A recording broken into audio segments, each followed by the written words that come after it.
Assalamualaikum warahmatullahi wabarakatuh. Hadirin yang saya hormati, pertama-tama, marilah kita panjatkan puji syukur kehadirat Allah SWT atas rahmat dan karunia-Nya. Kita semua dapat berkumpul di tempat ini dalam keadaan sehat walafiat.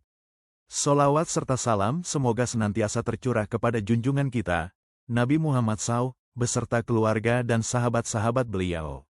Pada kesempatan yang berbahagia ini, izinkan saya menyampaikan secara singkat sejarah dari salah satu masjid bersejarah yang menjadi ikon spiritual dan budaya di Kabupaten Purwakarta, yaitu Masjid Agung Baing Yusuf.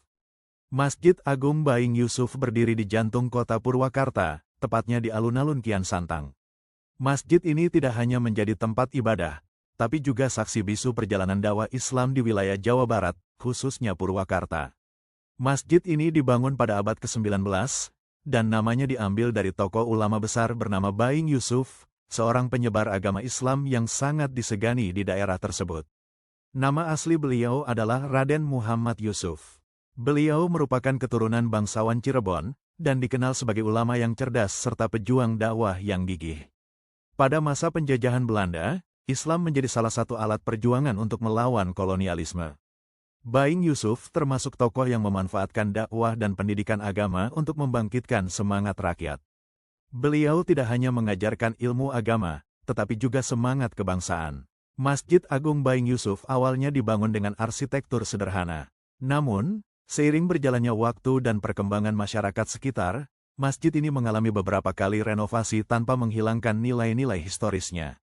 Ciri khas dari arsitektur masjid ini adalah pengaruh gaya Jawa Barat tradisional yang dipadukan dengan sentuhan arsitektur Islam klasik. Kita bisa melihatnya dari atap tumpang, ornamen kayu, dan mimbar yang masih mempertahankan keaslian desain masa lalu.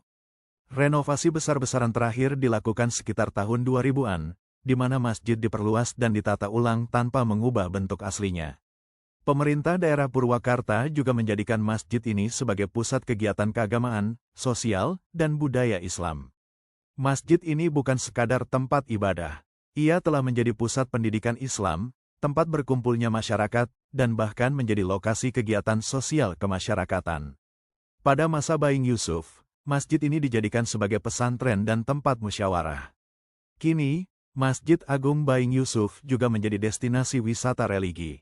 Banyak orang datang bukan hanya untuk salat, tapi juga ingin menelusuri jejak sejarah penyebaran Islam di Purwakarta. Bahkan di setiap bulan Ramadan dan Idul Fitri, masjid ini menjadi pusat kegiatan keagamaan terbesar di Purwakarta. Hal ini membuktikan bahwa peran masjid masih sangat vital hingga hari ini.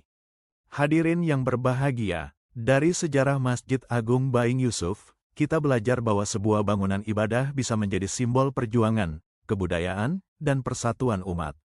Kita patut menjaga dan melestarikannya, bukan hanya sebagai warisan sejarah, tapi juga sebagai sumber inspirasi dan pembelajaran bagi generasi mendatang. Semoga kita semua dapat meneladani semangat perjuangan dan ketulusan dakwah Baing Yusuf dalam kehidupan kita sehari-hari. Wassalamualaikum warahmatullahi wabarakatuh.